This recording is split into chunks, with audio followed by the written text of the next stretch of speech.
Another gala tonight. Alexander's voice cut through the silence from behind her, crisp and distant as a stock ticker.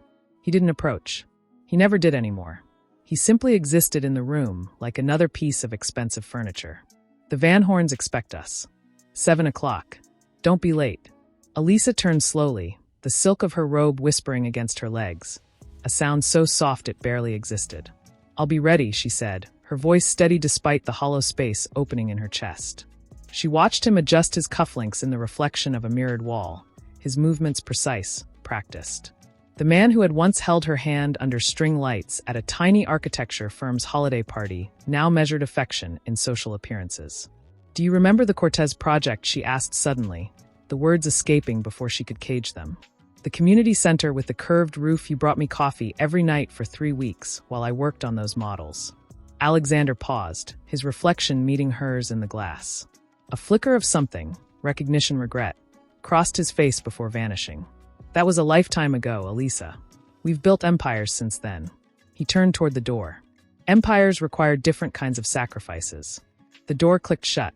Silence rushed in to fill the space he left behind. A silence so heavy it had its own weight, its own texture. Elisa walked to the bookshelf, her fingers gliding past leather-bound volumes she'd never read, until they found what she sought, a slim portfolio tucked between encyclopedias, its spine cracked with age.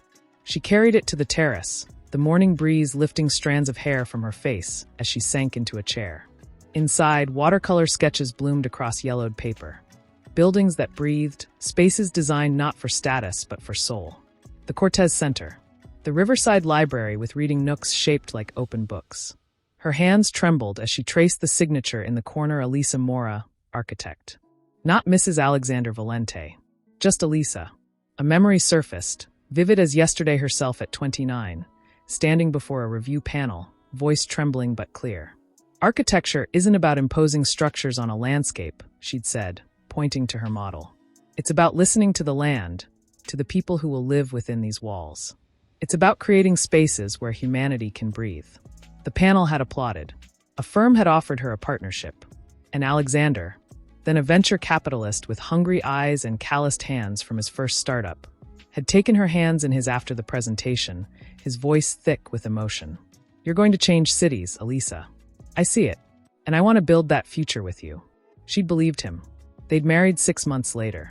At first, it felt like partnership, her designing sustainable housing projects while he secured funding. But as his investments multiplied, so did the demands on her: time galas, board dinners, strategic networking. Just for this quarter, he'd say, until the IPO stabilizes. Then another quarter. And another. The partnership offer expired. Her studio lease lapsed.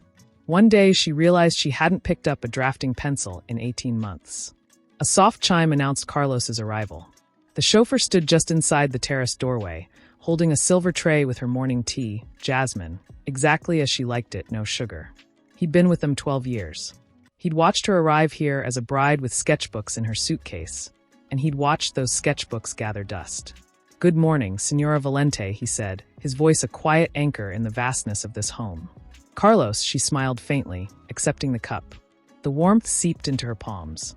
Do you remember when I used to sketch on the ride to events? You'd slow down at construction sites so I could study the scaffolding. A gentle smile touched his eyes. I remember you explaining cantilevers to me like I was a first-year student. Said every structure has a story if you know how to listen. He hesitated, then added softly, your hands were always covered in graphite. Like you'd been touching dreams. Tears pricked her eyes, not from sadness but from being seen. In this palace of glass and steel, Carlos was the only one who remembered the woman beneath the designer clothes, the wife title, the carefully maintained composure. He saw the architect who still lived inside her, dormant but not dead. Later, as she dressed for the day, Elisa caught her reflection in the walk-in closet's triple mirrors. 3 versions of herself stared back: the poised society wife in Chanel tweed, the ghost of the passionate designer with ink-stained fingers, and somewhere between them, the real Elisa, fighting to breathe. She touched the necklace at her throat, a simple silver chain Alexander had given her before money changed everything. Not diamonds, just silver, a promise of simplicity. Downstairs, Carlos held the rear door of the town car open as she approached. But as Alexander strode past without a glance, Carlos did something unusual. He waited until Elisa was directly before him, then opened the door with a slight bow, his eyes meeting hers for a heartbeat longer than protocol required. In that glance lived a quiet acknowledgement, I see you. The real you. As the car pulled away from the curb, Elisa pressed her forehead against the cool window and watched the city unfold. The very skyline she'd once dreamed of shaping. Skyscrapers she'd studied in school now. Housed offices she'd never enter. Parks she'd designed concepts for now bloomed without her touch. A profound ache settled in her bones, not for the career she'd lost, but for the self she'd misplaced along the way. Yet beneath the grief stirred something else, a stubborn ember. Because dignity wasn't about what you owned or who stood beside you at galas. It was about remembering your own name in the silence. It was about the way Carlos opened that car door. Not for the billionaire's wife, but for Elisa. The architect. The woman. And as the city streamed past her window, she made a silent promise to the reflection staring back, I will find my way back to you. Not with anger. Not with drama. But with the quiet certainty of a foundation being laid beneath the surface. Strong, invisible, and unshakable. The world saw a perfectly coiffed wife in a luxury sedan. But inside, a revolution was beginning. One breath. One memory. One graphite-smudged dream at a time. Certo. Agora atue como narrador e storyteller, desenvolva a história sem marcações com o nome de cada tópico que for desenvolve.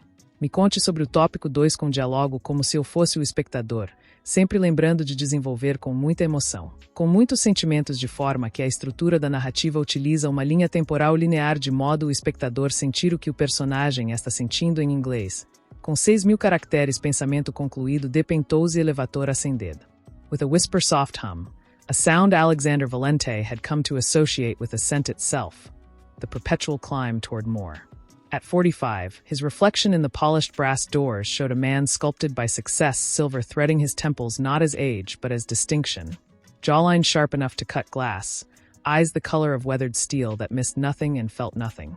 He adjusted his cufflinks, platinum, minimalist, worth more than most people's cars, and stepped into the apartment as if entering a boardroom. Elisa, his voice didn't carry through rooms, it occupied them. A presence, not a question. No answer. Just the distant chime of crystal as a housekeeper arranged fresh flowers in the dining room.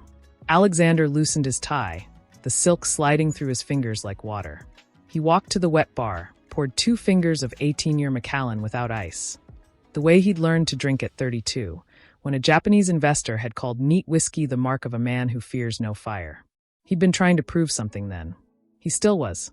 His phone vibrated. A text from his assistant Sophia confirmed for the Milan trip. She'll accompany you on all client meetings. Below it, another Mrs. Valente hasn't responded to the gala RSVP. Alexander's thumb hovered over the screen. He typed remind her and deleted it. Typed I'll speak with her and deleted that too. Set the phone face down on the marble counter. Some distances couldn't be bridged by text messages. He remembered the first apartment they'd shared. A 1-bedroom walk-up with peeling paint and a fire escape that groaned in the wind. He'd come home at midnight after pitching to his 3rd failed startup, smelling of cheap beer and desperation. Elisa had been waiting on the floor, surrounded by architectural blueprints, a single lamp casting gold across her focused face. She'd looked up, not with pity but with fire in her eyes. You'll get them next time, she'd said, handing him a plate of cold pasta. And I'll get the Cortez commission. We'll build our empire together. Together. The word felt foreign now, like a language he'd forgotten how to speak. The elevator chimed again. Elisa emerged, her posture perfect, her smile practiced. She wore a dress the color of crushed violets, something expensive, something appropriate. Alexander watched her cross the room, each step measured, graceful. A masterpiece of composure. And for a fractured second, he saw not his wife, but a woman performing the role of wife. The realization unsettled him, so he buried it beneath practicality. The Van Horn Gala is tonight, he said, taking a sip of whiskey. Wear the sapphire necklace. It photographs well. Elisa paused by the window, the city glittering beneath her like scattered diamonds. I was thinking of the emerald earrings instead. They bring out my eyes. A flicker of irritation, subtle, almost imperceptible. Since when did they discuss eyes at events where deals were sealed in whispered conversations beside champagne fountains? The sapphires, he repeated, softer this time. Van Horn's wife collects sapphires. It's strategic. Silence stretched between them, thin and taut as a wire. Then Elisa turned, and her smile was flawless. Of course. Strategic. She moved toward the bedroom, but stopped at the threshold. Alexander. Do you ever miss the fire escape? He blinked. The what our old apartment. The fire escape where we'd sit with wine after midnight, watching the city lights. You'd talk about changing the world. I'd talk about buildings that made people feel seen. Her voice softened, barely audible. We used to see each other. The words landed not as an accusation, but as an offering. A bridge extended across years of silence. Alexander felt something stir in his chest, something raw and unfamiliar. Vulnerability. He reached for his glass instead. We have a terrace now, he said, gesturing toward the floor-to-ceiling windows. With a better view. Elisa's smile didn't falter, but something in her eyes dimmed, like a light switching off in a room no one would enter again. Yes, she whispered. A better view. Later, in his study. Surrounded by awards and framed magazine covers, Alexander stared at a photograph on his desk, the two of them at 30, arms wrapped around each other on that very fire escape, foreheads touching, laughing at something forgotten. His thumb traced the edge of the frame. He could almost feel the rusted metal beneath his palms, smell the rain on hot pavement, hear Elisa's laughter, real, unguarded, alive. A knock at the door. His assistant entered with tablets and reports. The Q3 projections, sir. And Sophia from the art consultancy is on line 1. She has ideas about the new headquarters atrium. Alexander set the photograph face down. Put her through. As Sophia's voice filled the room, confident, admiring, interested, he felt a familiar comfort settle over him. Here was someone who saw the empire he'd built, who wanted to be part of its expansion, who didn't ask about fire escapes or crushed dreams, or the weight of a wedding ring that had grown cold against his skin. We should discuss this in person, Sophia was saying. Over dinner. I know a place with remarkable acoustics, very conducive to deep conversation. Alexander found himself smiling. Tomorrow works. When he hung up, the study felt cavernous. He poured another drink, but the whiskey tasted like ash. He thought of Elisa's question. Do you ever miss the fire escape? And realized with a jolt that he did. Not the physical space, but the man he'd been there, hungry, uncertain, human. The man who'd loved a woman for her mind, not her accessory value at galas. The man who'd believed love was a shared climb, not a transaction where one person carried the other. But that man was buried beneath quarterly reports and shareholder expectations, and the crushing weight of having everything except what mattered. His phone buzzed. A notification from a luxury travel site he'd bookmarked months ago. Private villas in Santorini. Sunset views. Ultimate privacy. He'd saved it during a sleepless night, a fantasy of escape he couldn't name. Now he stared at the image, white walls against azure sea, a terrace where two people could sit in silence without it feeling like failure. He almost texted Elisa. Let's go. Just us. No agenda. His thumb hovered over her contact. Then he saw tomorrow's calendar notification flash on his screen: breakfast with Sophia. Atrium Concepts. And the moment passed. The empire demanded maintenance. Sentiment was a liability. Downstairs, he found Elisa in the library, not reading, but standing before a bookshelf, her fingers resting on a spine. The architecture of human connection. Her old thesis advisor's book. She'd written her master's thesis on the same theme. You kept it, she murmured, not turning around. I keep everything, he said, though they both knew it wasn't true. She finally faced him, and in the soft lamplight he saw it, the ghost of the woman he'd married. Not the society wife, not the accessory, but Elisa, the dreamer, the creator, the woman who believed buildings could hold souls. For one breathless moment, he wanted to cross the room, take her hands, say, I'm lost. Help me find my way back. Instead, he said, don't be late tonight. Von Horn dislikes tardiness. Her shoulders straightened almost imperceptibly. The ghost retreated. The society wife returned. I'll be ready at 7.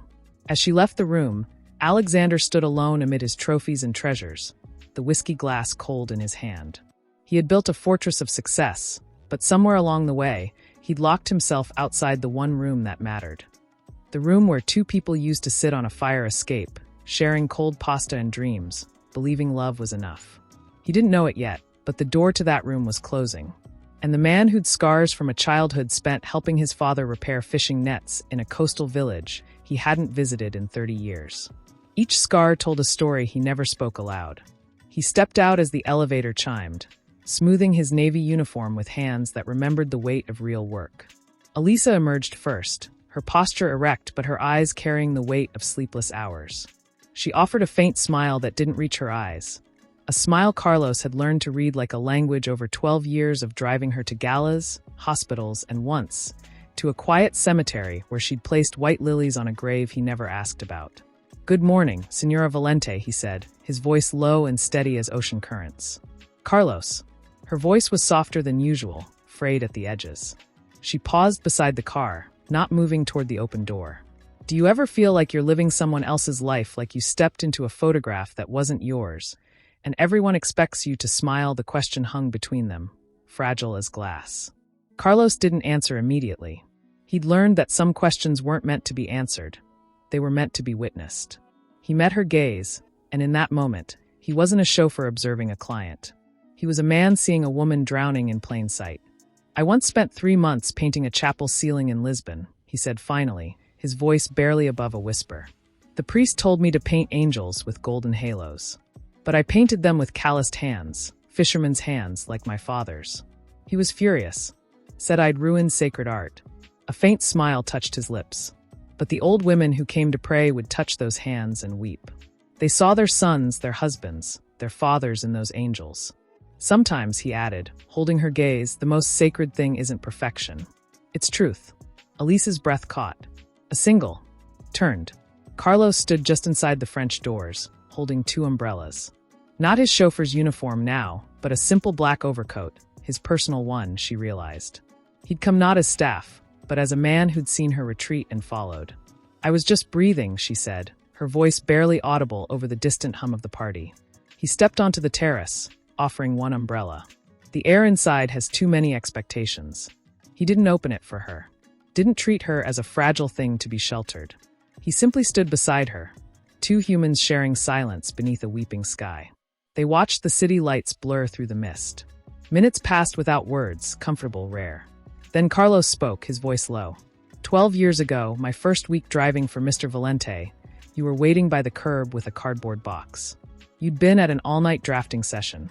Your hands were covered in charcoal, your hair in a messy bun, and you handed me a thermos of coffee before I even opened the door." He turned to her, eyes glistening. "You said, 'Long night for both of us, Carlos. Let's get through it together.' No one had ever acknowledged me as a person having a night before. Just a driver having a shift." Elisa's breath caught. She didn't remember the thermos. But she remembered that night, the Cortez project deadline, the way hope had felt tangible in her bones. She'd been Elisa then, not Mrs. Valente, just Elisa. "I'm sorry I forgot," she whispered. "You didn't forget who you were," he corrected gently.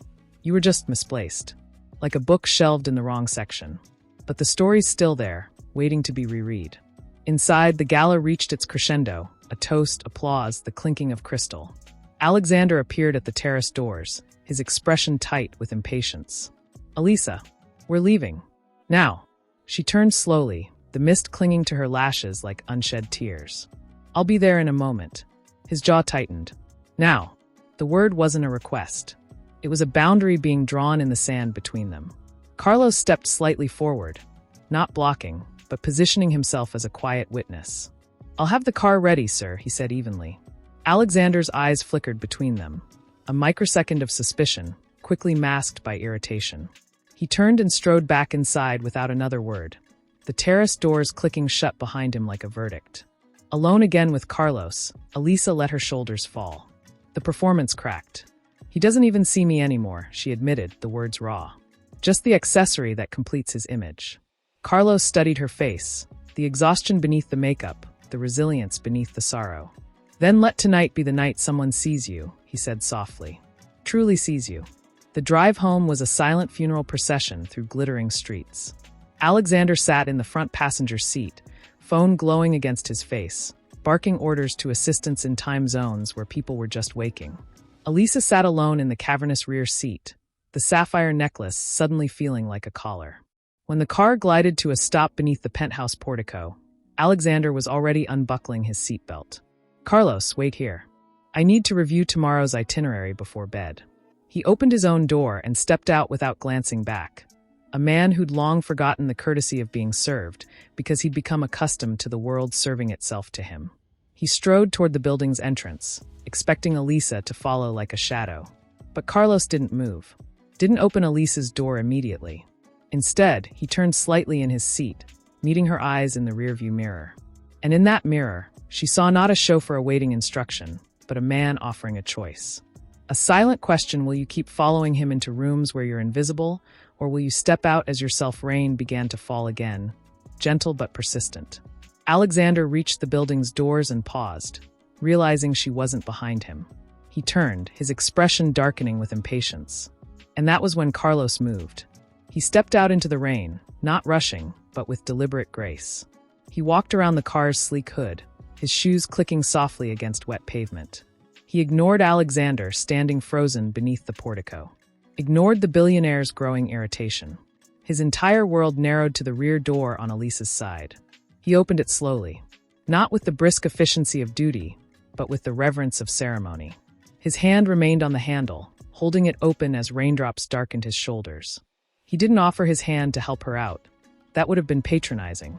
Instead, he simply stood there, a silent guardian of her dignity, his eyes holding hers with unwavering respect. "Señora Valente," he said, his voice carrying through the gentle rain. Not Mrs. Valente. Not ma'am.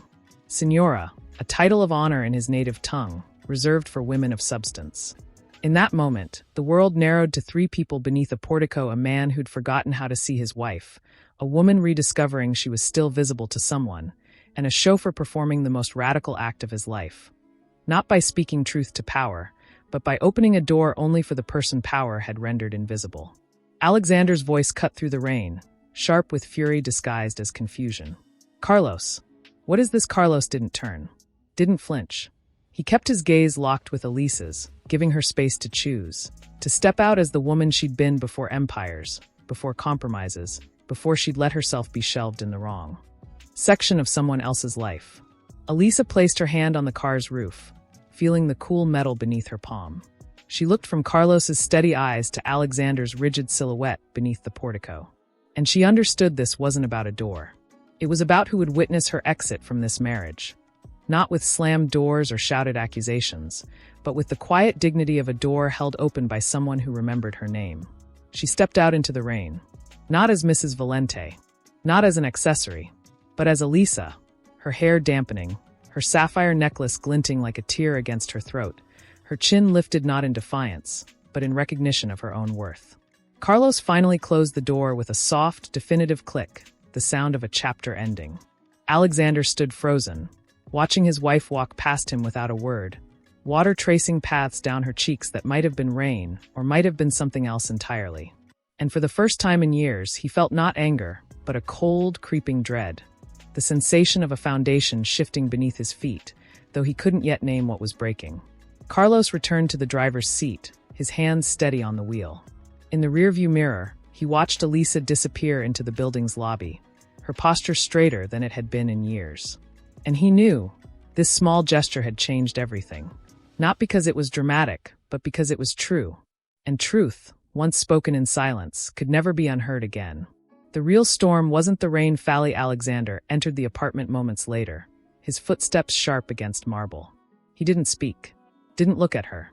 He walked straight to the wet bar, poured whiskey with a hand that betrayed nothing, and stood staring at the city lights as if they held answers he'd forgotten how to ask for. Elisa stood dripping on the imported rug, water pooling around her designer heels.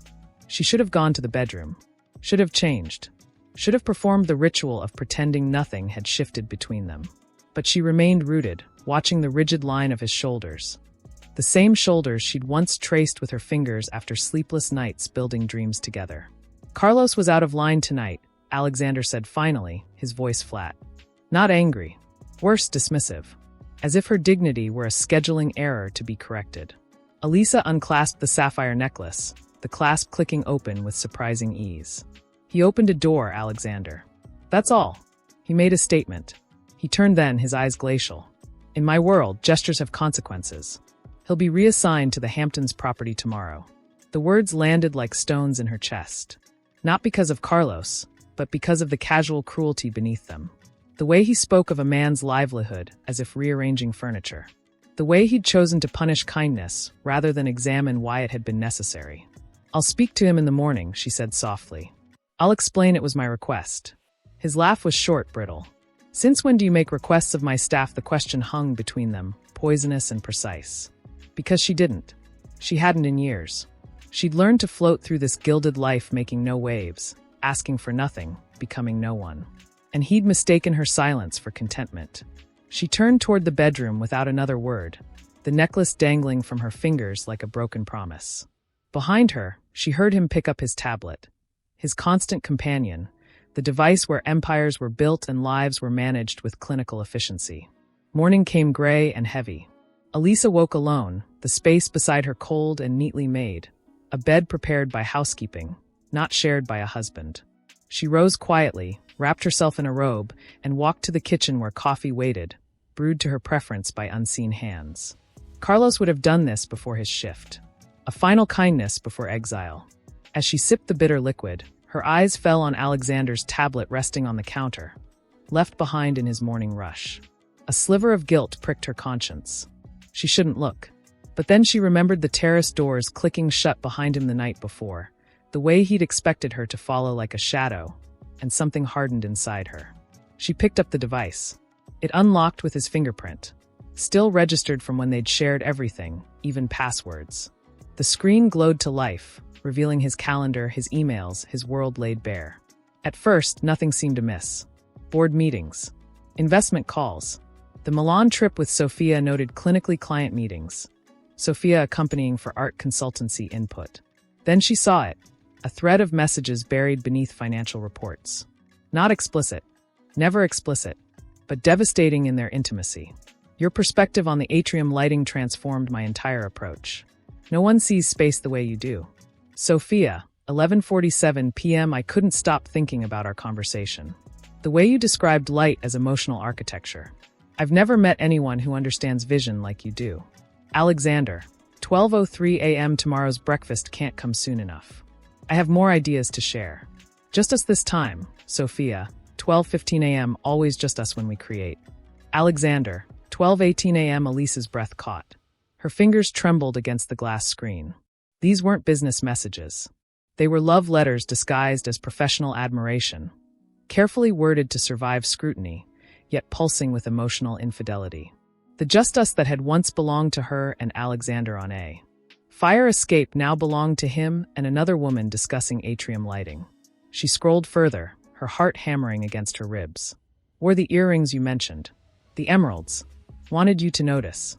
Sophia, 8:02 a.m., day of the gala. I noticed. They bring out your eyes.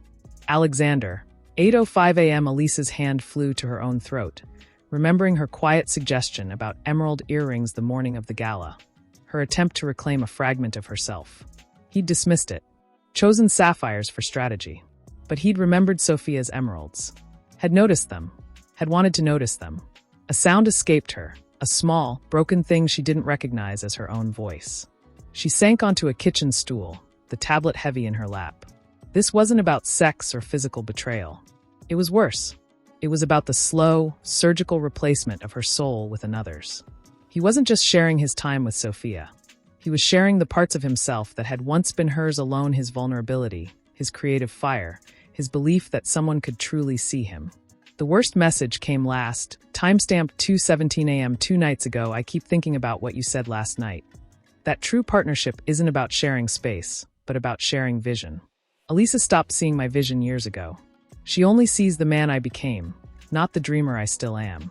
Alexander. Elisa dropped the tablet onto the counter as if burned. The device landed with a soft thud, screen still glowing with her husband's confession. He didn't think she'd stopped loving him. He thought she'd stopped seeing him. And in his loneliness, he'd found someone who would mirror back the man he wished he still was. The dreamer, not the empire builder. Tears blurred her vision, but they weren't tears of anger. They were tears of profound grief.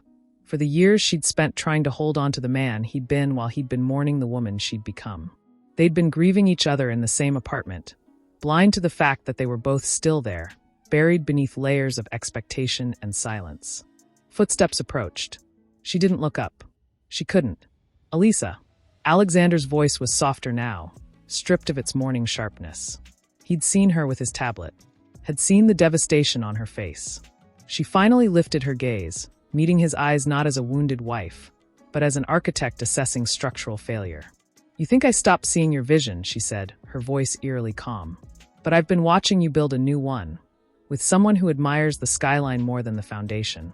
His face paled. He hadn't expected her to have read the messages. Hadn't prepared for this confrontation. It's not what you think, he began, the oldest lie in the history of broken trust. Isn't it? She stood slowly, the kitchen shrinking around them. You told her I only see the man you became. But I see both men, Alexander. The dreamer on the fire escape and the billionaire in the boardroom. I've been holding space for both while you've been searching for someone who only wants the dreamer. The version of you that doesn't come with 12 years of shared history and quiet sacrifices. He reached for her hand. She didn't pull away, but she didn't close her fingers around his either. Her hand remained open, passive, a bridge he would have to cross alone. I'm lonely, he admitted, the words raw and unexpected. In the middle of everything. I'm so lonely. The confession shattered something in her. Because she was lonely too. They both were. Trapped in a palace of their own making, mistaking proximity for intimacy, status for love. I know, she whispered. I've been lonely right beside you. Silence settled between them. Not the heavy silence of before, but something fragile and new. A space where truth had been spoken. Where the foundation, though cracked, might still be salvageable. Then his phone buzzed on the counter. Sophia's name flashed across the screen. Can't stop thinking about our conversation last night. Alexander didn't move to answer it. Didn't look away from Elisa's eyes.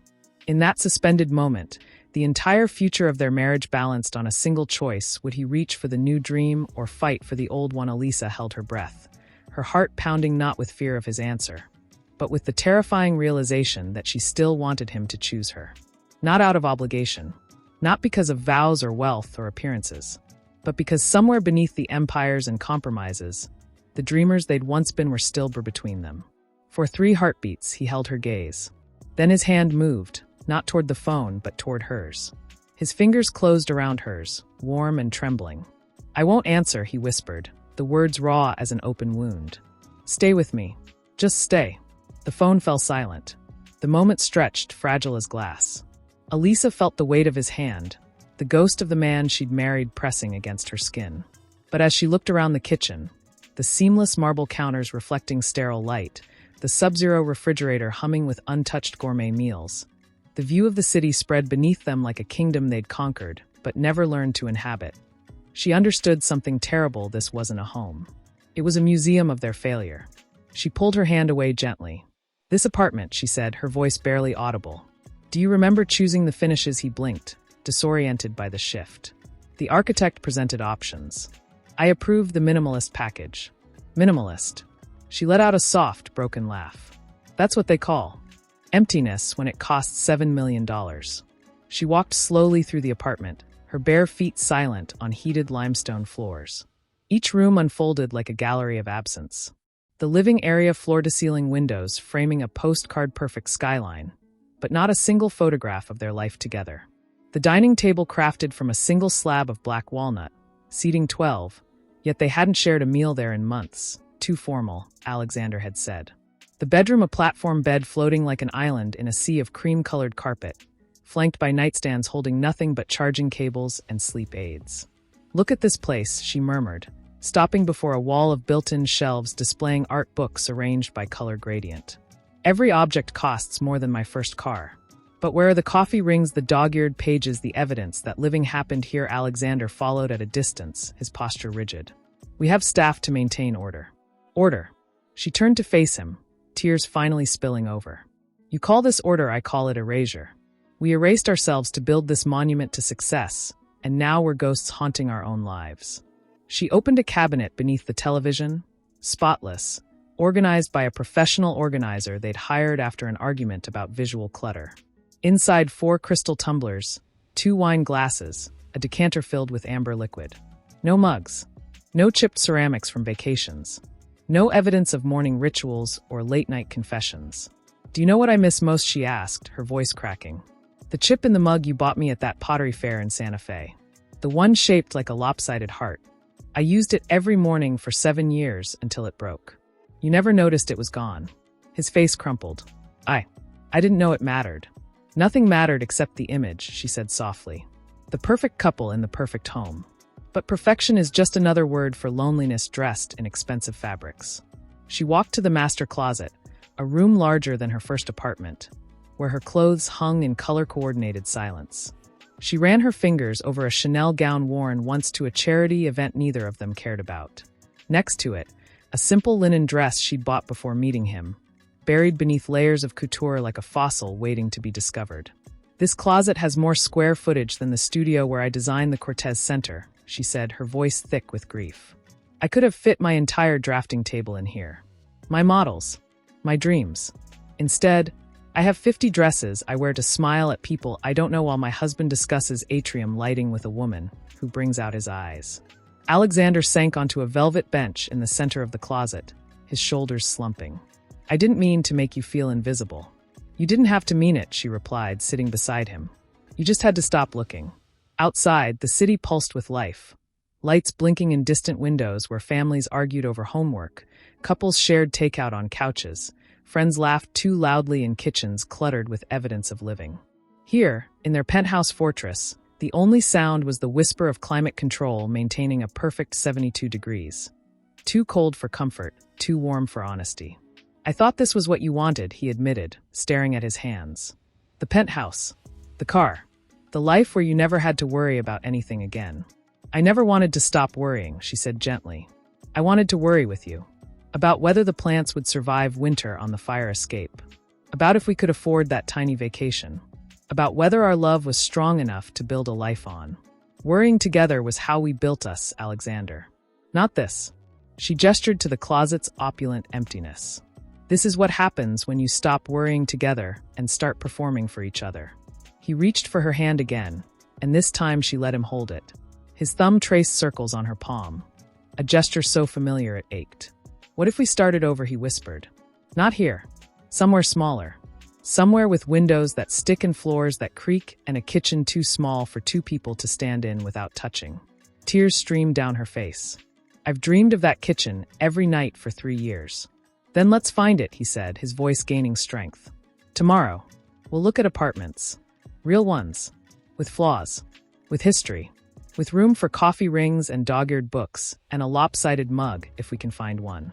For a moment, hope flickered between them, a fragile, trembling thing. Elisa leaned her head against his shoulder, breathing in the scent of his cologne mixed with the faint aroma of rain from the night before. She let herself imagine it a sunlit apartment with imperfect walls, a fire escape where they could sit with wine again, a life rebuilt not on empires but on truth.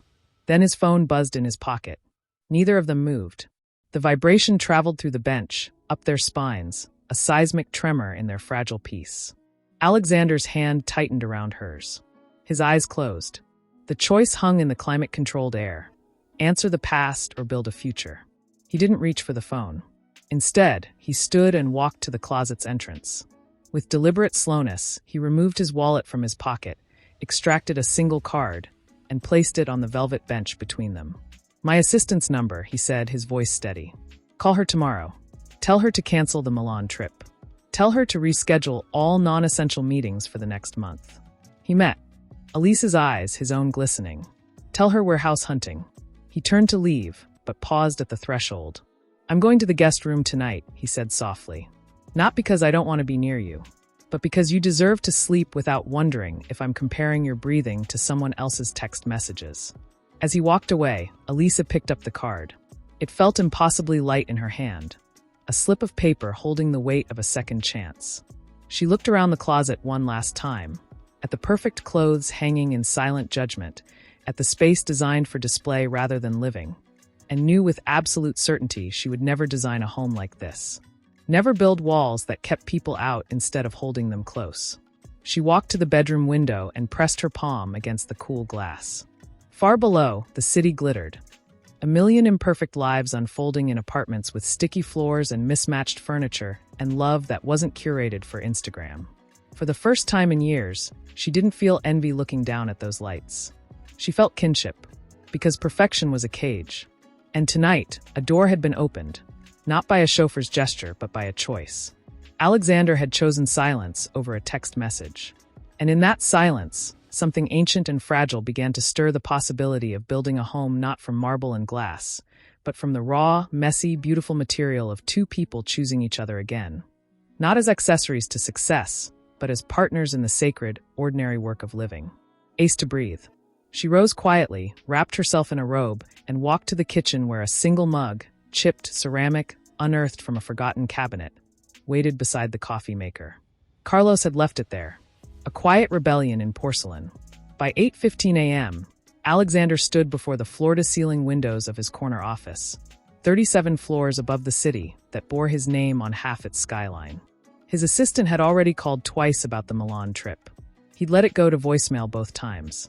On his desk lay a single sheet of paper, a list of modest apartments in neighborhoods he hadn't visited in a decade. Elisa had texted it at 7:03 a.m. with no message attached. Just the list. A bridge extended across the chasm they'd built between them. At 9:00 a.m., the door opened without a knock. Alexandre. Sophia stood silhouetted against the hallway light, holding a leather portfolio embossed with her initials. At 32, she moved with the effortless grace of someone who'd learned early that beauty was currency.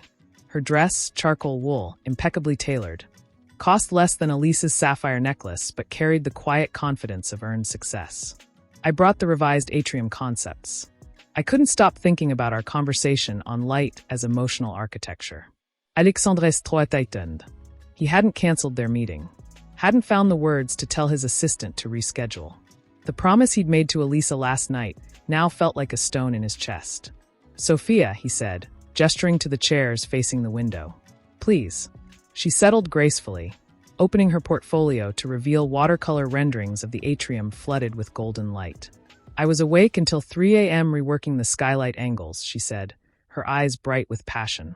Remember what you said last week that a building should make people feel seen? I designed these light wells to hit the marble floor at 10:17 a.m. The exact moment most employees arrive. They'll walk into light that feels like recognition. Alexander stared at the renderings. They were brilliant, hauntingly so. And in that moment, he felt it again, the intoxicating pull of being understood by someone who saw only his ambition, not his compromises. Someone who didn't know about the fire escape or the lopsided mug or the 12 years of silence that had hollowed him out. You see it, he murmured, tracing a finger over the paper where light bled into shadow. No one else grasps how architecture carries emotion. I see you, she corrected softly. The man who builds not for profit, but for meaning. The dreamer beneath the spreadsheets. The words landed like a key turning in a lock he'd forgotten existed. For months, their conversations had unfolded like this. In his office after hours, over single malt whiskey, discussing Kandinsky's theories on spiritual geometry or the emotional resonance of negative space. She'd called his latest acquisition not a trophy, but a testament to vision. She'd listened, truly listened, when he spoke of wanting to build something that would outlast him. And in her eyes, he'd seen not the weary acceptance of a wife who'd watched him change, but the radiant admiration of someone discovering him for the first time. I've been thinking about Milan, she said, closing the portfolio slowly. The Duomo's stained glass. How the light transforms depending on who's standing beneath it. I thought we could visit at dawn. Just us. No clientes. No agendas. Just seeing. Just us. The phrase echoed Elisa's words from the terrace. Do you ever miss the fire escape? Two women offering sanctuary. One offering escape from who he'd become. The other offering return to who he'd been. His phone vibrated on the desk. Elisa's name flashed across the screen. Found one. 800 square feet. Kitchen barely fits two people. Fire escape overlooks bakery. You can smell bread at dawn. Alexander's breath caught. He looked from Sophia's expectant face to the text glowing on his screen. From the woman who saw his potential to the woman who remembered his soul. I can't go to Milan, he said quietly. Sophia's smile didn't falter, but her eyes dimmed almost imperceptibly. The trip's in 10 days. The client expects us both. It's not about the client. He met her gaze, forcing himself to speak the truth aloud. I'm reconciling with my wife. We're looking at apartments. Smaller ones. With fire escapes. A silence unfolded between them, thick, fragile. Sophia closed her portfolio completely, her fingers lingering on the embossed initials, as if saying goodbye to a dream. I see, she said finally, her voice carefully neutral. The fire escape architect. The phrase struck him like a physical blow. Because that's exactly what Elisa was. Not the society wife in sapphire necklaces, but the woman who'd once designed buildings around fire escapes because she believed beauty lived in accessible spaces, not penthouse views. Sophia stood, smoothing her dress with practiced composure. "You should go to her," she said, and the raw honesty in her voice surprised them both. "Not because it's the right thing to do, but because she's offering you something I never could, a home to return to after the dreaming is done." At the door, she paused. "For what it's worth, Alexander, the atrium concepts were never about architecture. They were about building a space where you'd finally feel seen. But I think you've been seen all along, just by someone who stopped pointing it out because she assumed you already knew." The door clicked shut. Alexander sat alone in the vast office, the city sprawling beneath him like a kingdom he'd conquered but never learned to inhabit. He picked up his phone, his thumb hovering over Elisa's contact. He could text back, could say, "I'm coming home early. Let's look at that apartment together." But then his assistant appeared at the door, tablet in hand. "Sir, the Milan client just confirmed. They've upgraded your suite to the royal penthouse. And Sophia's flight is booked for Tuesday." Alexander looked out the window at the glittering skyline, the empire he'd built to prove he was worthy of love. And he understood the terrible truth: empires weren't built to be lived in. They were built to be admired from a distance. While homes, the messy, imperfect, fire escape kind, were built to hold you when the world went dark. He typed a single sentence to Elisa: "Save that apartment listing. I'll be home by 5. Then he turned to his assistant, his voice steady for the first time in years. "Cancel the Milan trip. All of it. And reschedule Sophia's consultancy to email-only communication, effective immediately." The assistant blinked. "Sir, the client can find another visionary," Alexander finished softly. "I'm no longer for sale." As his assistant retreated, Alexander walked to the window and pressed his palm against the cool glass. Far below, the city breathed with ordinary lives, in apartments with sticky floors and mismatched furniture and love that wasn't curated for boardrooms. And for the first time since stepping off that fire escape 12 years ago, he didn't feel like a king surveying his kingdom. He felt like a man finally ready to come home. But as he turned from the window, his eyes fell on Sophia's forgotten portfolio still resting on his desk. The watercolor renderings on her phone, her fingers trembling with anticipation. He'll love the light in the bedroom, she'd thought. The way it catches the brick wall at sunset. She'd come to surprise him, to show him the photos, to suggest they view it together tomorrow morning before the real estate agent opened it to other buyers. She hadn't called ahead. Wanted it to be a gift. A tangible step toward the future they'd whispered about in the closet last night. Her heels clicked softly against the marble lobby floor as she approached his office door. The receptionist had waved her through with a knowing smile. "Mrs. Valente, he's expecting you." And for a moment, Elisa let herself believe this was how it would be from now on, welcomed without announcement, anticipated, wanted. She reached for the door handle and froze. Inside, Sophia stood close to Alexander, closer than professional distance allowed. Her portfolio lay closed on his desk. Her hands rested lightly on his forearms, her eyes glistening with unshed tears. And Alexander's hands were on her shoulders, his thumbs stroking the fabric of her blazer in a gesture so tender it stole the breath from Elisa's lungs. "I just needed to say goodbye properly," Sophia was saying, her voice thick with emotion. "What we built together, the vision, the conversations, they mattered. Even if they can't continue." Alexander's voice, when he spoke, was raw with a vulnerability Elisa hadn't heard in years. "You saw parts of me I'd buried. For that, I'll always be grateful." Then Sophia leaned forward and pressed her cheek against his shoulder. Not a kiss, not an embrace meant to seduce, but something worse, a farewell between two souls who had genuinely touched each other in the dark. And Alexander's arms came around her, holding her close for 3 heartbeats too long, his eyes closing as if memorizing the weight of her against him. Elisa's phone slipped from her fingers, clattering against the doorframe. The sound was a gunshot in the silent hallway. Both figures inside jerked apart. Alexander's head snapped toward the door, his face transforming from tender sorrow to dawning horror. Sophia turned slowly, her expression not guilty, but resigned, as if she'd been expecting this moment all along. Elisa didn't wait for explanations, didn't allow herself to witness the scramble of guilt or the frantic gestures of innocence. She bent, retrieved her phone with hands that wouldn't tremble, and turned away from the door she'd been about to open with hope in her hands. She walked down the corridor, her heels striking the marble with metronomic precision. Click, click, Click. Each step a nail in the coffin of last night's promise. Behind her, she heard the office door fly open, heard Alexander's voice calling her name. Elisa, wait, let me explain, but she didn't stop. Didn't slow. The elevator doors parted before her like a mercy, and she stepped inside, pressing the ground floor button with a finger that felt carved from ice. The descent was a slow suffocation. 37 floors of falling. She watched the numbers blink downward.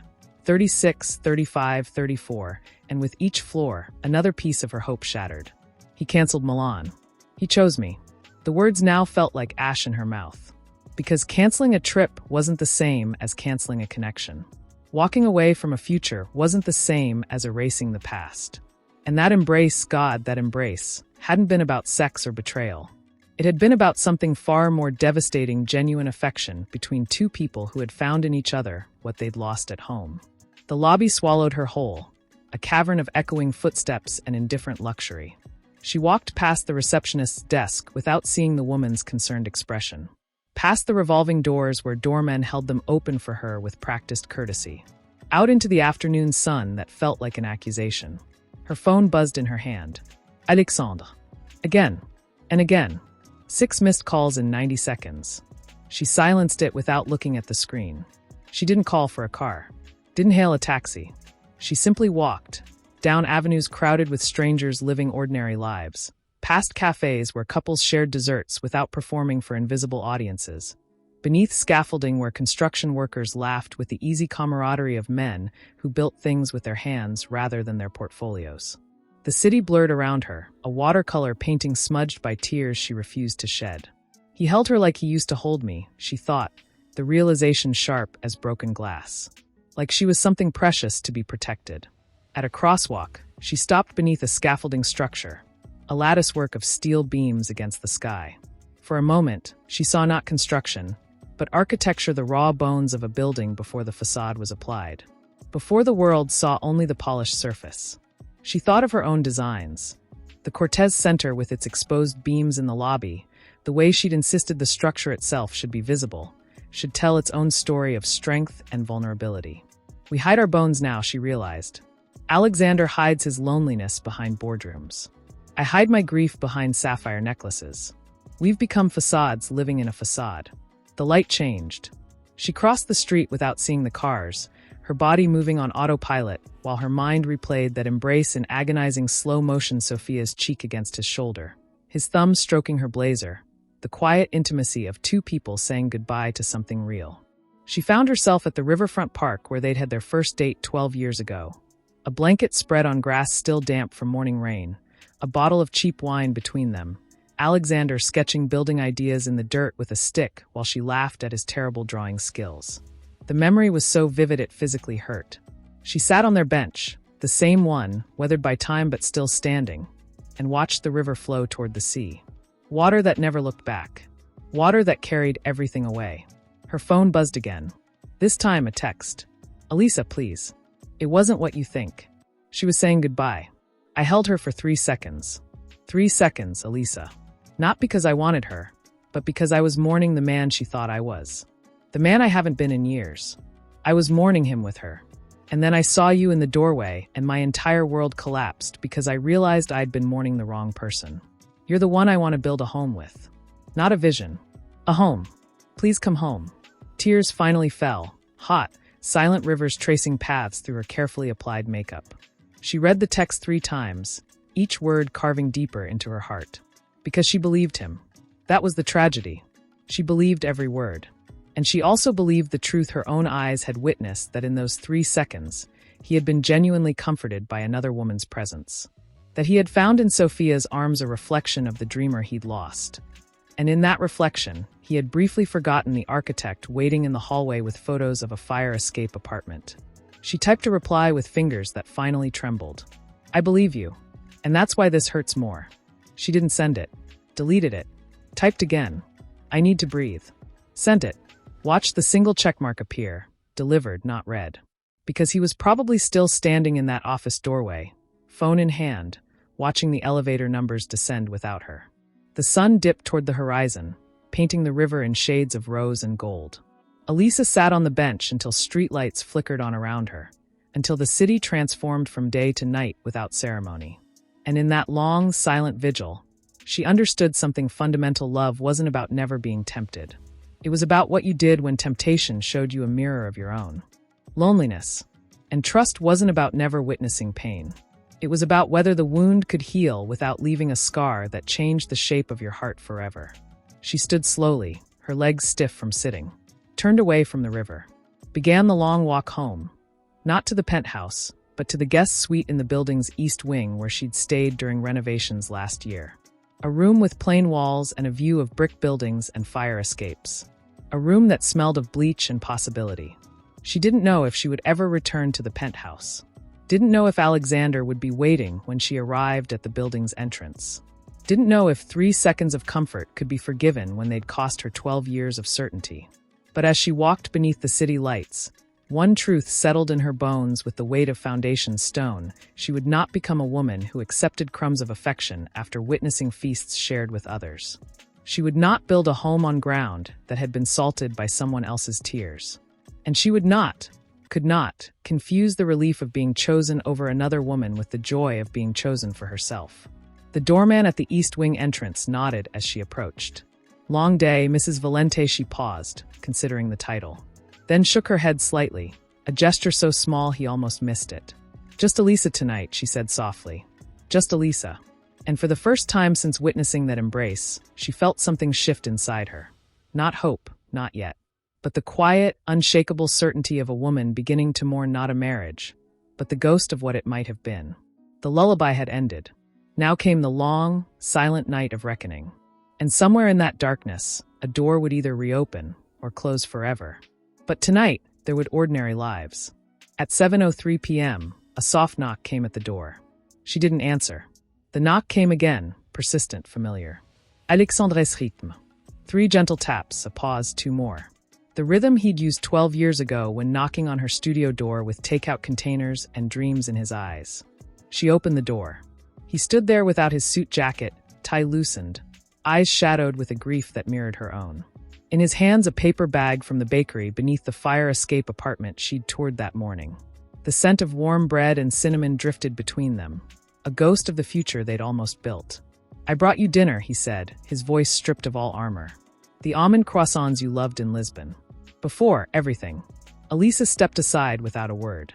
He entered the modest suite, cream walls, a single armchair, a view of laundry lines strung between buildings, and seemed to shrink within it. This wasn't his domain. Here, he was just a man carrying bread to a woman he'd broken. They sat at the small table by the window as dusk settled over the city. For 10 minutes, they ate in silence, the only sound the tearing of flaky pastry and the distant hum of traffic. Elisa watched his hands, the same hands that had held Sophia's shoulders, now carefully breaking bread for her. The duality of human touch capable of both betrayal and tenderness, often within the same hour. I canceled Milan, he said finally, not looking at her. And I told Sophia our professional relationship ends after the Atrium project concludes next month. Email only. No more late nights. No more conversations that blur lines. Elisa sipped her tea. I believe you. The words hung between them, heavier than disbelief would have been. Then why won't you come home, he asked, his voice cracking. The penthouse feels like a tomb without you. Because homes aren't made of square footage, she replied softly. They're made of trust. And trust isn't rebuilt in a single conversation after an embrace. He flinched as if struck. It was 3 seconds, Elisa. 3 seconds of human comfort between 2 people saying goodbye to something that should never have existed. I was mourning the man I'd become with her. And you forgot I was the one who loved that man first, she finished, her voice steady despite the tremor in her hands. You mourned him with a stranger while I stood in the hallway holding photos of a fire escape apartment where we could have found him again. Tears welled in his eyes. I am so sorry. Every second of every day since you walked away. The sweet phone rang, shrill in the quiet room. They both froze. Alexander reached for it instinctively, old habits of empire. But Elisa placed a hand over his. Let it ring. It rang 7 times before falling silent. The reprieve lasted 30 seconds. His phone vibrated on the table. Sophia's name flashed across the screen. He didn't touch it. Let it vibrate itself into silence. Then again, and again, a digital siege. On the 5th call, he finally answered, not to speak, but to silence it permanently.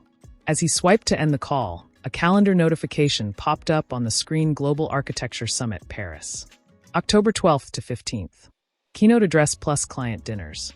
Below it, a smaller note in his assistant's handwriting: Sophia confirmed as +1 for all events. Her expertise on European art markets essential for post-keynote networking. Elisa saw it all in a single glance. The blood drained from her face. Alexander saw her expression and quickly locked the screen. "It's not what you think. Paris is in 3 weeks," she said, her voice eerily calm. "The summit where you give the keynote on architecture as emotional sanctuary. The speech I helped you write last month. I haven't confirmed her attendance." "Yet, you already have," she interrupted softly. "Your assistant doesn't make those decisions without your approval. And Sophia doesn't travel as +1, unless you've created the space for her to fill." He opened his mouth to deny it, closed it. The truth sat between them like a third person at the table. "It's professional, Elisa. The European clients respond to her knowledge of art markets. You know, I've been struggling to connect with them since the merger. I used to travel with you to those summits," she whispered. "I'd sit in the back of the auditorium and mouth the words of your speech when you lost your place. I'd learn 3 phrases in the local language to help you navigate client dinners. I was your +1 before +1 was a corporate term. You stopped enjoying those trips," he said, the defensiveness creeping back into his voice. "You'd spend evenings in the hotel room scrolling through architecture journals while I worked the room. Because I was lonely." The words burst from her, raw and unfiltered. "Because after the 3rd summit where you introduced me as my wife instead of the architect who shaped my thinking, I stopped believing I belonged in those rooms with you. But I never stopped wanting to belong." Silence descended, thick and suffocating. Outside, a couple argued on a fire escape 3 buildings over, their voices rising and falling in a rhythm as old as love itself. Elisa watched them, envying their right to messy, visible conflict.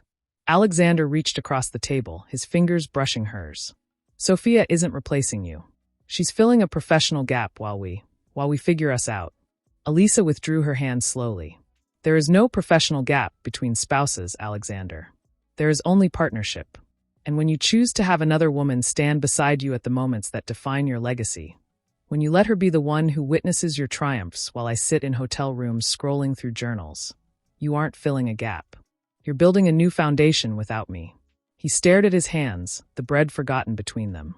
"What do you want me to do? Cancel the summit? Damage relationships we've spent years building? I want you to want me there," she said, her voice breaking at last. "Not out of obligation. Not because it's expected. But because when you imagine standing on that stage in Paris, the face you want to find in the audience is mine. Because when you imagine celebrating afterward, the hand you want to hold is mine. Not because I'm your wife, but because I'm Elisa. The woman who still believes buildings should have fire escapes. The woman who remembers the chip in your favorite mug. The woman who saw the dreamer before he built the empire." Tears streamed down his face now, silent and relentless. "I do want you there. God, Elisa, I want you there more than anything." "Then choose me," she whispered. "Not as your wife. As your person. Cancel Sophia's invitation. Tell your assistant you're bringing your wife, the architect, not a consultant.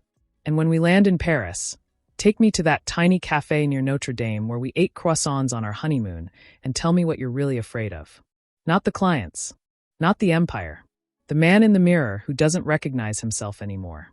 He looked at her, really looked, and in his eyes she saw the war raging within him, the billionaire who'd built his identity on strategic alliances versus the dreamer who'd once believed love was the only strategy that mattered. "I'll cancel her," he said finally, the words heavy with consequence. "I'll call my assistant tonight."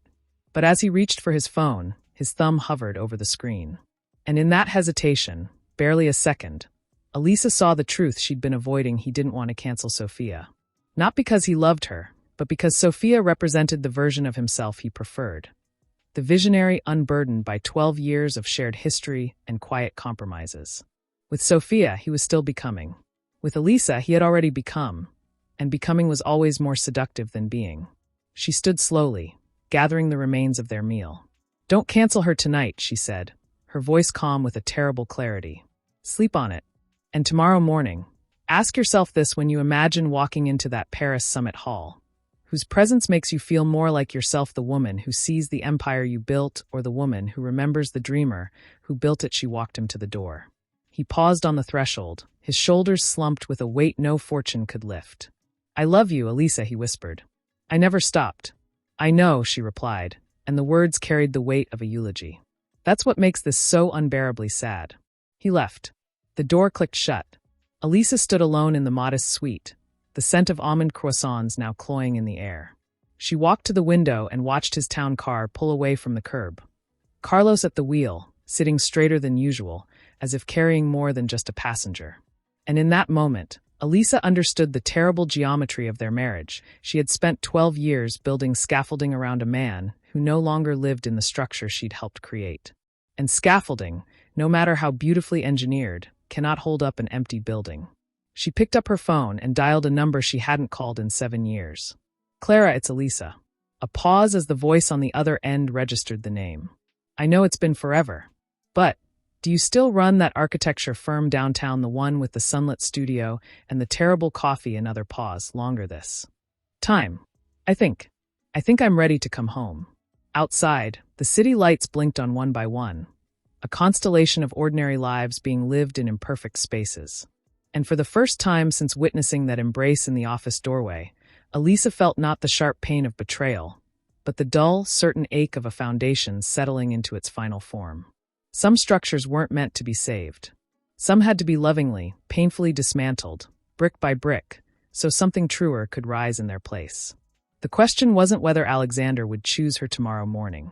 The question was whether she. Carlos stood in the hallway, his navy uniform impeccably pressed despite the downpour outside. In his hands a single umbrella and a manila envelope slightly damp at the edges. "Señora Valente," he said, his voice low. "I took the liberty of rescheduling your annual physical for this morning. Dr. Evans expects you at 10. He hesitated, his eyes holding hers with unusual intensity. "The car is waiting." Elisa almost refused. She hadn't scheduled a physical. But something in Carlos's gaze, the quiet urgency beneath his professional calm, made her nod. She gathered her coat, and they descended to the underground garage in silence. The elevators hummed the only sound between them. The town car glided through rain-slicked streets, wipers sweeping metronomic arcs across the windshield. For 20 minutes, neither spoke. Carlos navigated traffic with practiced ease, his hands steady on the wheel, his eyes occasionally meeting hers in the rearview mirror. Not with pity, but with a quiet solidarity that needed no words. Then, as they idled at a red light beneath the shadow of Alexander's headquarters tower, Carlos spoke without turning.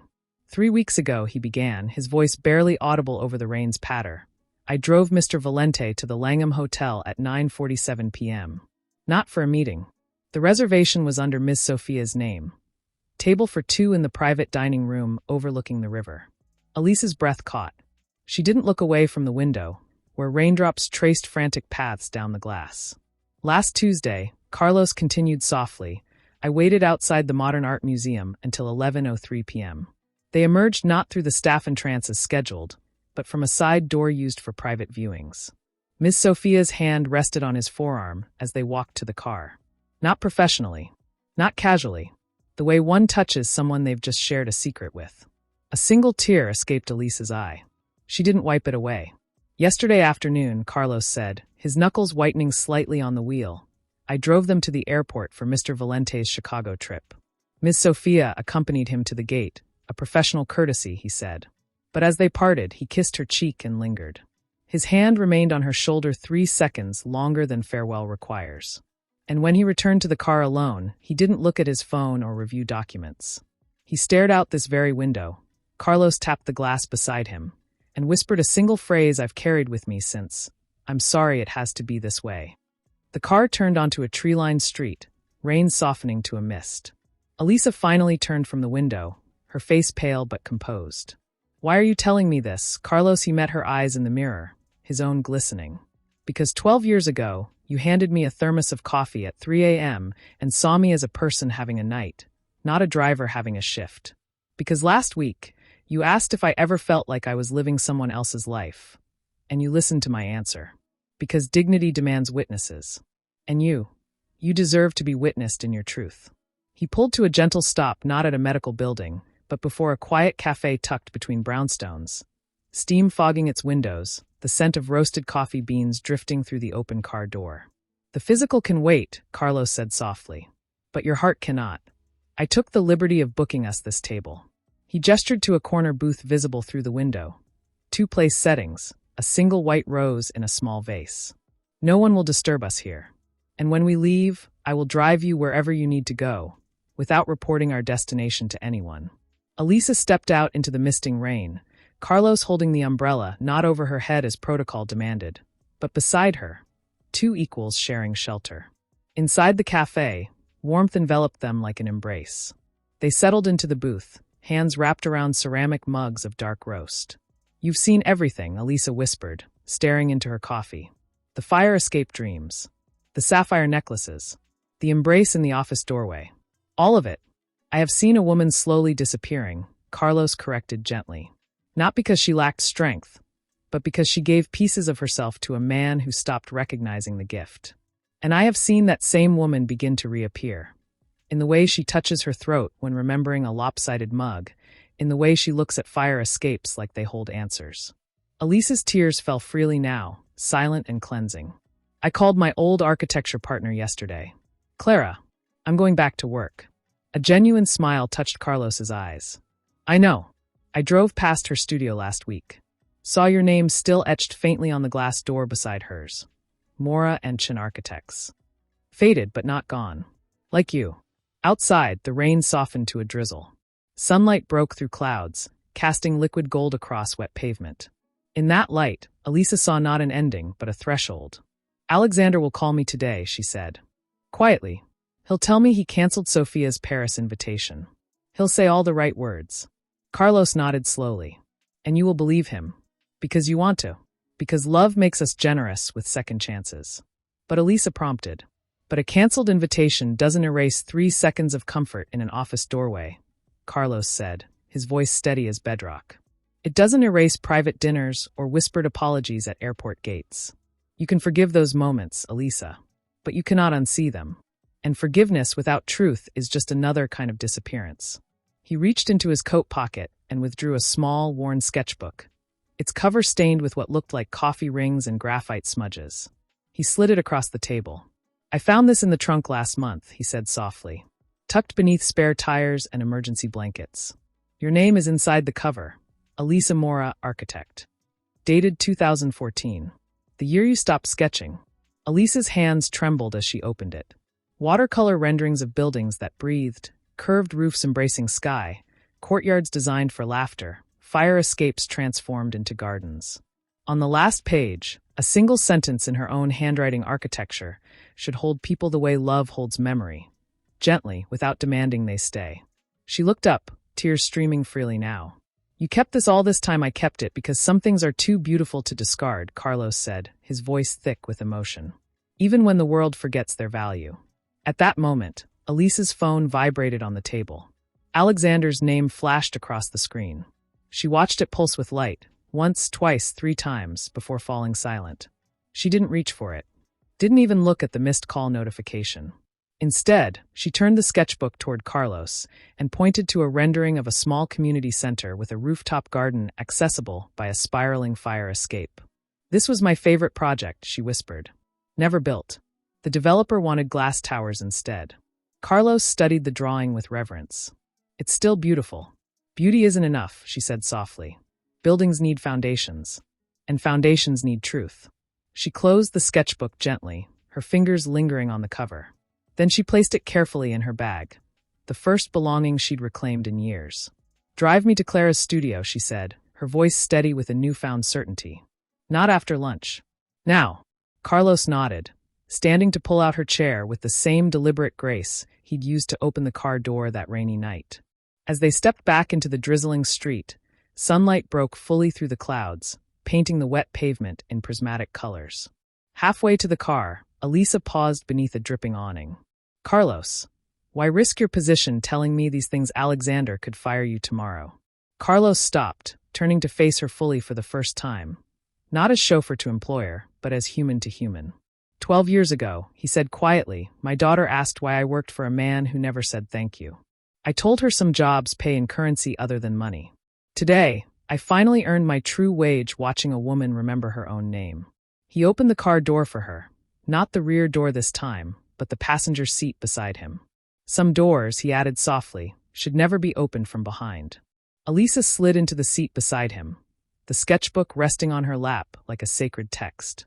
As Carlos pulled into traffic, she didn't look back at the penthouse skyline shrinking in the rearview mirror. She looked forward, at the city unfolding before them, its imperfect buildings standing tall against the clearing sky, their fire escapes reaching toward the light like open arms waiting to hold someone who finally remembered how to come home. And in that moment, she understood the gruntu that silence, the unreturned calls, the birthdays acknowledged only by expensive bouquets delivered by assistants, the slow erosion of a friendship built on shared dreams. "Your name's still on the door," Clara finally said, her voice rough with emotion. She stepped aside, revealing the studio exactly as Elisa had left it in 2014, drafting tables scarred by X-Acto knives, mood boards pinned with fabric swatches and pressed flowers, a single ergonomic chair with a broken wheel she'd never gotten around to fixing. And there, centered on the main table beneath a drafting lamp, her abandoned portfolio, leather cover faded but intact. Elisa's knees buckled. Carlos caught her elbow gently, then retreated to the hallway without a word, closing the door behind him. Clara didn't embrace her, didn't offer platitudes.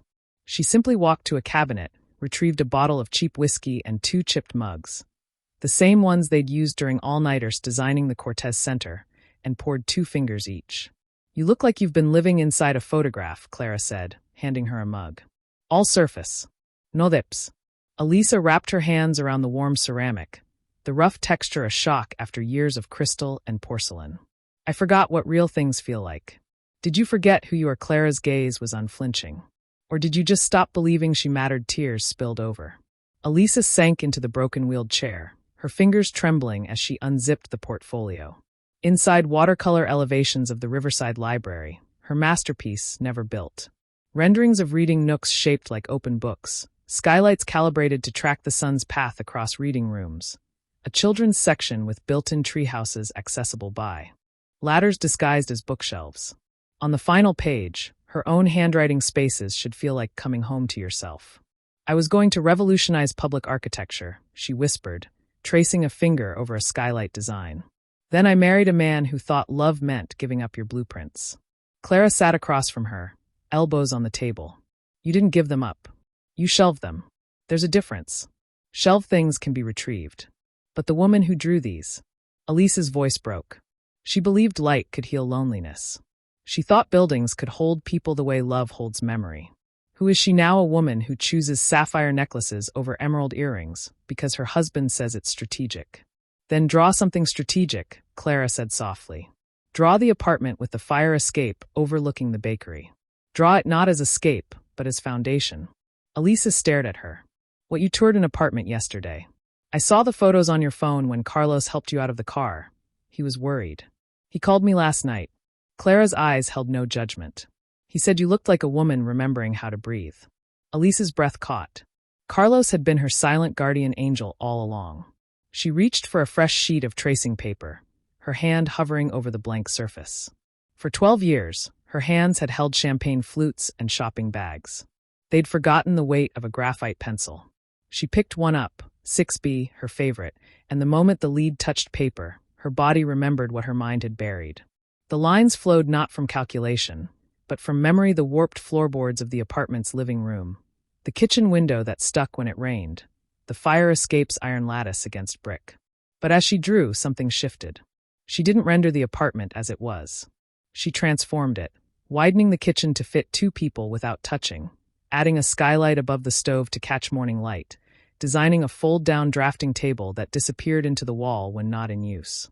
A home for an architect who refused to disappear again. Clara watched silently, tears glistening in her own eyes. "There she is," she murmured. "My Elisa." At 2:17 p.m., Elisa's phone buzzed on the drafting table.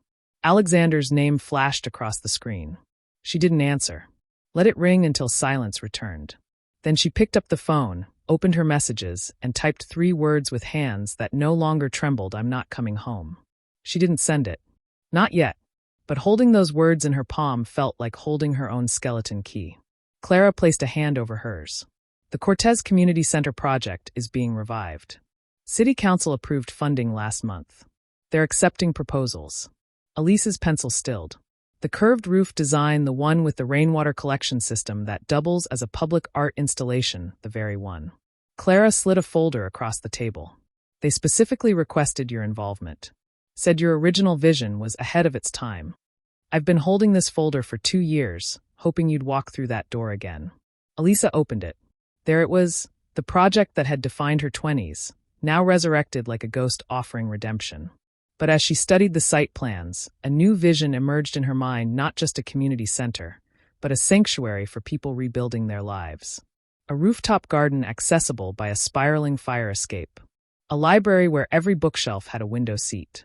A kitchen designed for shared meals, not solitary consumption. I'd have to start from scratch, she whispered. 12 years of building codes have changed.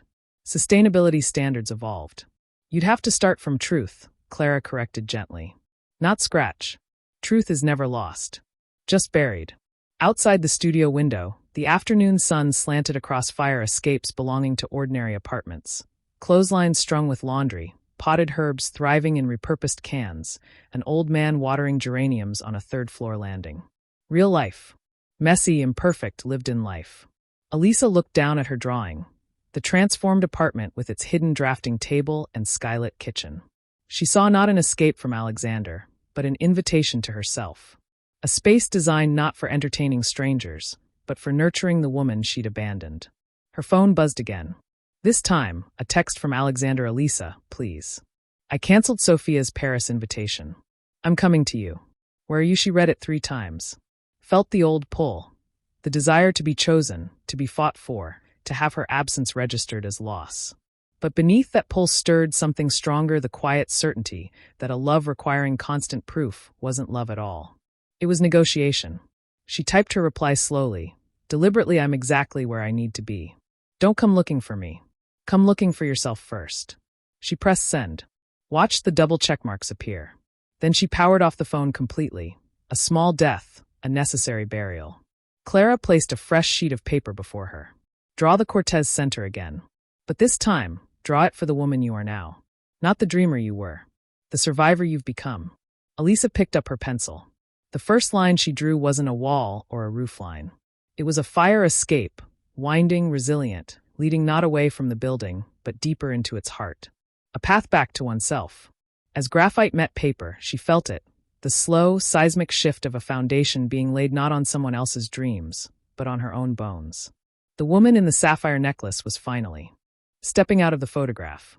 And the architect with days, Elisa barely left Clara's studio, sleeping on a cot in the corner, surviving on takeout containers and the fierce, quiet companionship of a friend who remembered her bones. Her hands, once accustomed only to the weight of crystal flutes, now bore fresh smudges of charcoal and the satisfying ache of muscles remembering their purpose. She redesigned the Cortez Center not as the idealistic 29-year-old she'd been, but as the woman who'd survived 12 years of erasure, wider doorways for wheelchairs and strollers alike, sound-dampened rooms for overstimulated children, a communal kitchen where grief and celebration could share the same table. Every line she drew was a brick laid in the foundation of her return. On the 4th morning, Clara placed a heavy envelope on the drafting table. Cream-colored linen paper, embossed with the Van Horn Foundation seal. The annual gala invitation. Unavoidable, as Elisa remained technically listed as co-chair of the architecture committee. They expect you to attend with Alexander, Clara said gently, stirring honey into 2 mugs of tea. The society pages have already speculated about your mysterious absence. Elisa didn't touch the envelope. I won't go. You must, Clara countered, not unkindly. Not for them. For you. This is where you disappeared from public view. It's where you must reappear. Not as his wife, but as Elisa Mora, architect.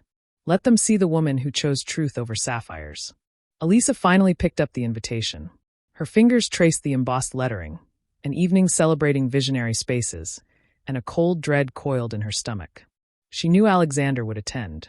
Knew Sophia would likely accompany him as art consultant. The thought of walking into that ballroom, of seeing them together under crystal chandeliers while the city watched, made her palms sweat. I'll be a ghost there, she whispered. Everyone will see the woman he replaced. Clara knelt beside her chair, her voice dropping to a conspiratorial hush. Then don't be a ghost. Be a revelation.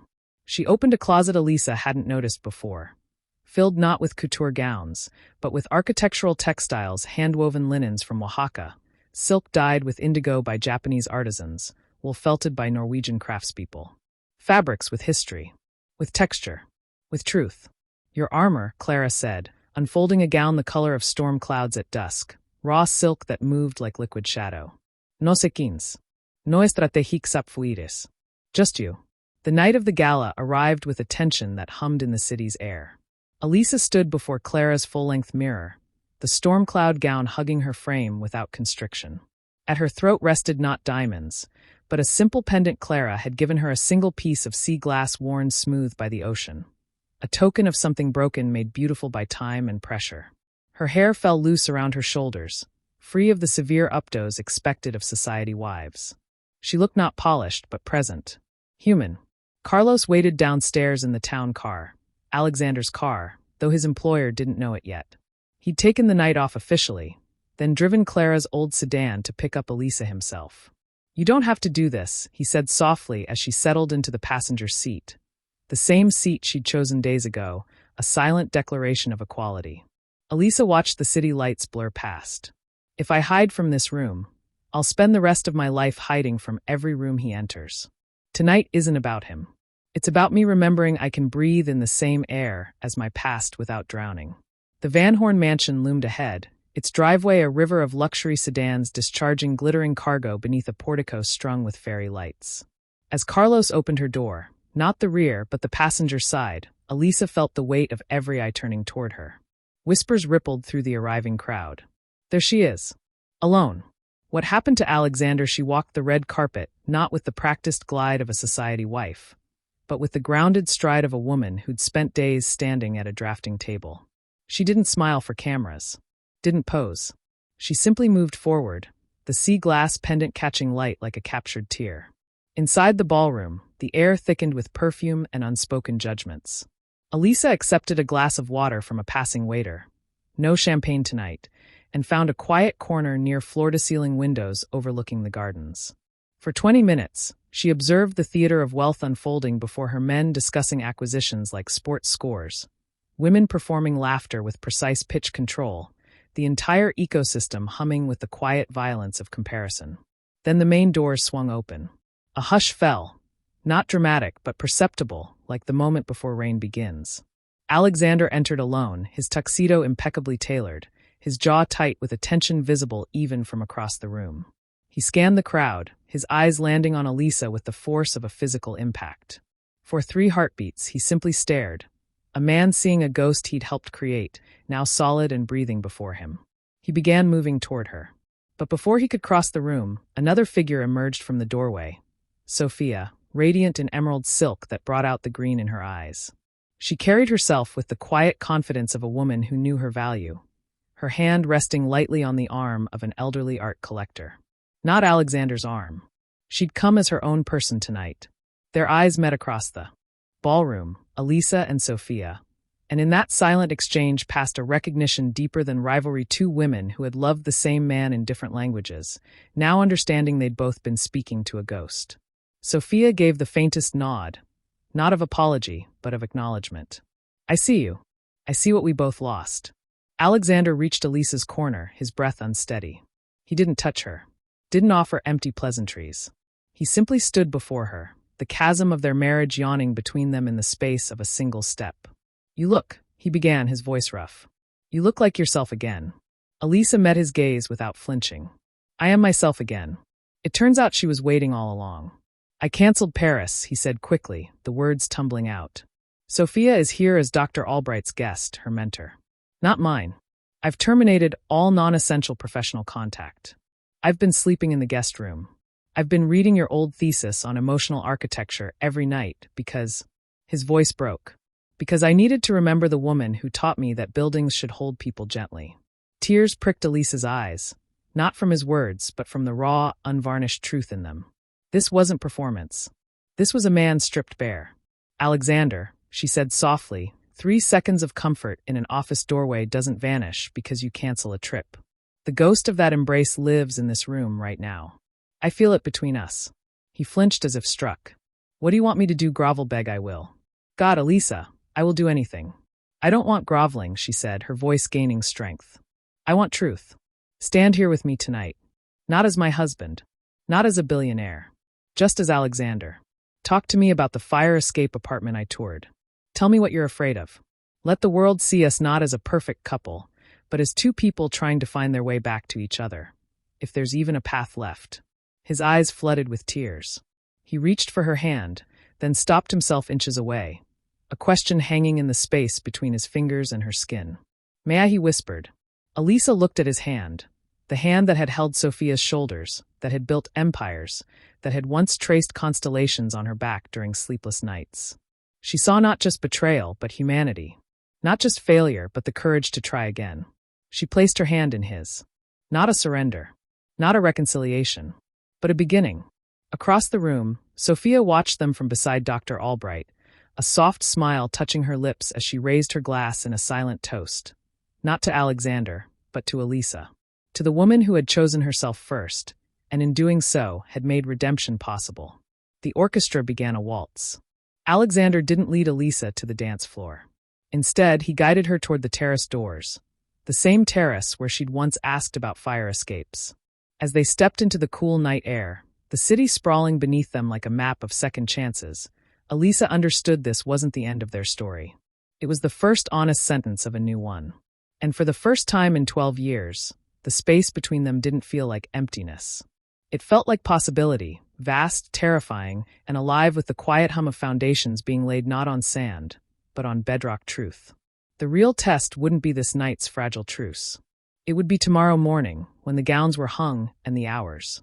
Elisa returned to the penthouse not as a surrendered wife, but as a woman testing the structural integrity of a foundation she feared was cracked beyond repair. She moved into the guest suite, not as punishment, but as preservation. Each morning, she rose before dawn, took coffee on the east-facing balcony where sunlight hit first, and sketched for 2 hours before Alexander stirred. She designed not escape routes, but sanctuaries, a reading nook tucked beneath a staircase, a kitchen island wide enough for 2 people to prepare meals side by side without touching, a bedroom window seat facing east, for morning light, her notes read. For beginnings. Alexander watched her from doorways, his presence hesitant. He brought her coffee exactly as she liked it. No sugar, splash of oat milk, placing the mug on her drafting table without comment. He slept in the guest room across the hall, his door left slightly ajar, as if inviting conversation that never came. On the 3rd evening, he stood watching her sketch the fire escape apartment's kitchen layout, his voice barely a whisper. I viewed it today, he said. The one with the bakery view. The floorboards do warp in the living room. Just like you said. He paused, swallowing hard. I put down a deposit. Non refundable. Elisa's pencil stilled. Hope, dangerous and tender, unfurled in her chest. You did. I did. He stepped closer, his shadow falling across her blueprints. I also canceled the Hamptons property lease. Told Carlos he's reassigned to, wherever you need him. His choice. A tear traced his jawline. I'm trying, Elisa. Not perfectly, but I'm trying. She reached for his hand. Their fingers intertwined, tentative, fragile as spun glass. For one breathless moment, the future felt possible: a smaller apartment with imperfect floors, a kitchen that barely fit 2 people, a life rebuilt not on empires but on truth. Then his phone rang. The screen flashed board emergency, merger terms. Alexander's posture shifted instantly. The dreamer receding, the billionaire emerging like a tide reclaiming shore. He answered with clipped efficiency, pacing the length of the living room as voices crackled through.